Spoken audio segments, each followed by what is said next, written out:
নমস্কার, আপনারা দেখছেন সংকেত মিডিয়া, সোজা কথা সহজভাবে। তৃণমূল কংগ্রেসের সাংসদ অভিষেক বন্দ্যোপাধ্যায় দিল্লি থেকে কলকাতা বিমানবন্দরে পৌঁছানোর আগে থেকেই বিমানবন্দরে তৃণমূল কর্মী সমর্থকদের ভিড় জমতে শুরু করে।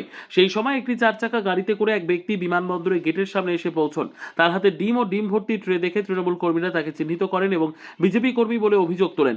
অভিযোগের পরই ওই ব্যক্তির হাত থেকে ডিম ও ডিমের ট্রেগুলি কেড়ে নেওয়া হয় এবং কলকাতা বিমানবন্দরের 3 নম্বর গেটের সামনে তাকে মারধর করা হয়। ঘটনার খবর পৌঁছয় বিমানবন্দর থানায়। খবর পেয়ে পুলিশ ঘটনাস্থলে পৌঁছে পরিস্থিতি নিয়ন্ত্রণে আনে এবং ওই বিজেপি কর্মী বলে অভিযুক্ত যুবককে বিমানবন্দর এলাকা থেকে সরিয়ে নিয়ে যায়।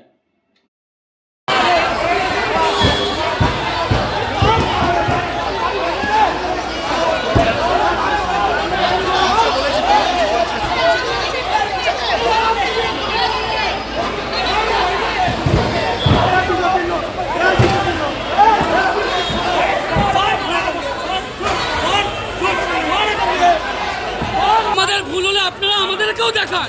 তো দিনের পর দিন এরা করেছে, 45টা দিন ধরে। মানে এটা ঠিক নয়, আমরা তো বলছি প্রত্যেকটা দিন একটা করে